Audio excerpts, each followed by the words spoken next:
Selamat datang di Pojok Santai. Sebelum Anda mendengarkan audiobook ini, kami menginformasikan bahwa channel ini adalah review audio dari buku yang ada di Indonesia. Untuk membaca keseluruhan buku ini, kami menyarankan membeli buku aslinya di toko buku kesayangan Anda, baik offline maupun online. Keberadaan channel ini dimaksudkan untuk membantu Anda mendapatkan pengetahuan dari buku-buku kesayangan Anda. Jangan lupa untuk subscribe, like, dan komen.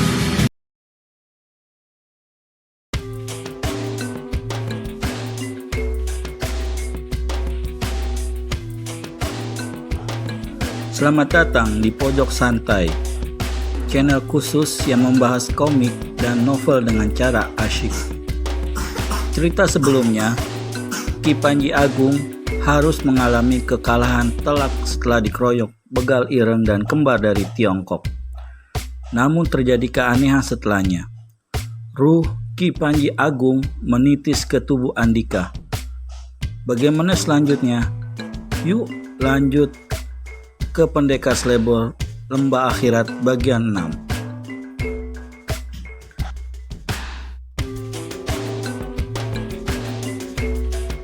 Seorang gadis tinggal di padepokan perguruan Trisula Kembar. Rambutnya panjang, disanggul kecil. Tampak anak rambutnya menjuntai di depan telinga.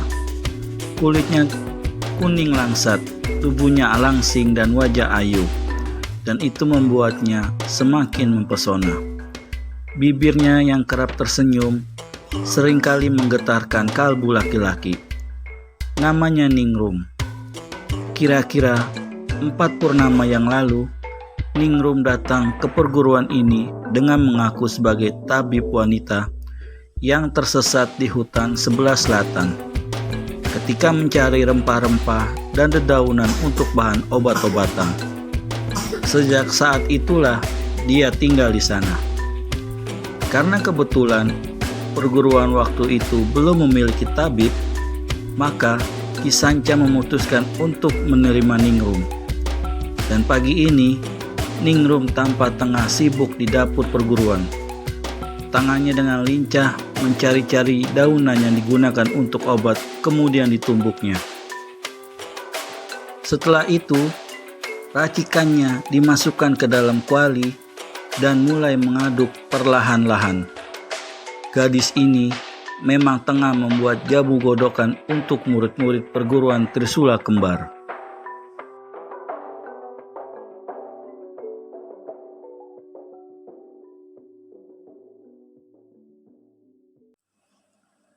"Pagi Nini," sapa Andika pada Ningrum yang usianya lebih tua sekitar 5 tahun. "Pagi," saut Ningrum seraya tersenyum teduh. "Sedang menggodok ramuan apa nih?" lanjut Andika. Padahal sebenarnya Andika harus membantu Soma membelah kayu bakar seperti biasanya. Tadi waktu pergi ke dapur untuk mengambil kapak, tanpa sengaja Andika melihat Ningrum. Ada yang menyejukkan hati pemuda tanggung itu tatkala matanya bertemu tatapan lembut Ningrum. Mata yang berbulu lintik dan memancar indah itu telah menggetarkan sendi-sendi kelaki-lakian Andika. Dan pemuda tanggung itu sendiri tidak mengerti perasaan apa yang menjalar hatinya. "Ini ramuan beras kencur," saut Ningrum singkat. "Beras kencur?" tanya Andika dalam hati. Mendadak terlintas pikiran nakal yang selalu saja muncul di benak anak gelandangan kota Praja seperti Andika. "Benar," jawab Ningrum tanpa menghentikan gerakan tangannya yang halus dalam mengaduk kuali tanah liat. "Untuk pegal kena pukulan bisa?" "Tentu saja bisa." "Hehehehe," batin Andika terkekeh. Sekejap kemudian, wajah Andika dibuat memelas. Mulutnya meringis-ringis di depan Ningrum. "Kalau begitu, Nini bisa menolongku bukan? Tanganku ini semalam kena gagang Trisula waktu latihan." ujar Andika seraya menjulurkan tangannya pada Ningrum. Yang mana? Tanya Ningrum heran, karena tidak melihat ada bekas terpukul sedikit pun pada tangan pemuda tanggung itu. Ini, yang ini, tunjuk Andika pada bagian tangan yang dianggap kaku. Ningrum memegang tangan kurus itu dan memperhatikan daerah yang ditunjuk Andika.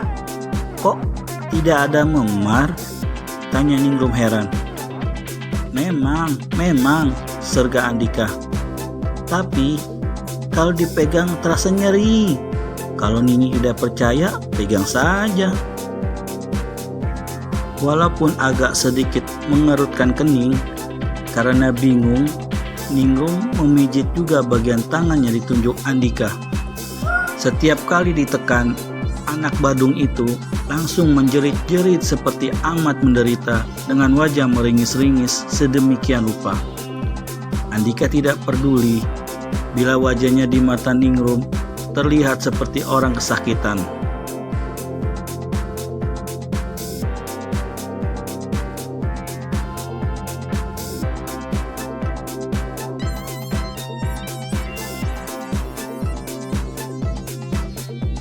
Atau lebih mirip orang yang sedang buang hajat besar. Pokoknya meringis, biar sandiwaranya kelihatan benar-benar bagus. Aduh! Teriak Andika. Sakit sekali ya? Tanya Ningrum kebingungan. Iya, kau tahu rasa sakit terkena tusukan 1000 sembilu?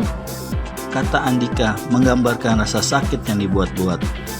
Dalam hati, Andika sendiri mau tertawa sekeras-kerasnya melihat mata Ningrum yang bergerak bingung ketika dia menjerit-jerit. Aduh! Sekali lagi mulut Andika memperdengarkan teriakan. Loh, aku kan belum memijit tanganmu lagi, sela Ningrum dengan alis mata terangkat. Belum ya? Makanya pijit lagi biar aku teriak lagi, kata Andika ketolol-tololan. Sebelum tangan halus Ningrum memegang kembali lengan kurus Andika, tiba-tiba, "Lagi apa kau di sini?" terdengar suara Soma menegur Andika. Seketika Andika menarik tangannya. Memang kakak seperguruannya itu sudah berada di belakangnya sambil berkacak pinggang begitu Andika menoleh. Dan pemuda tanggung itu jadi cengar-cengir. Hehehe, minta beras kencur, jawab Andika asal jadi. Soma memelototi anak itu. Dia tahu apa maksud Andika sebenarnya. Seketika dijewernya telinga Andika sekeras-kerasnya. Ayo ikut aku membelah kayu. Orang lain sudah sungsang sumbel, kau masih enak-enak minta beras kencur. Ampun Kang Somat. Somat terus berjalan sambil menarik Andika keluar dari dapur. Setelah agak jauh dari tempat Ningrum, barulah jeweran pada Andika dilepasnya. Kau memang tidak boleh melihat ayam mulus, maki Soma jengkel. Andika tidak menjawab, sementara tangannya sibuk mengusap-ngusap telinganya yang merah matang. Wajahnya masih meringis seperti sewaktu di depan Ningrum, tapi kali ini bukan pura-pura lagi. Hei, aku bicara denganmu. Alah, Kang Soma ini kenapa jadi begitu mangkel? Kalau memang Kang Soma juga suka dengan Nini tadi, saya bersedia mengalah. Canda Andika seenak perut. Soma hanya menggeleng-geleng kepalanya.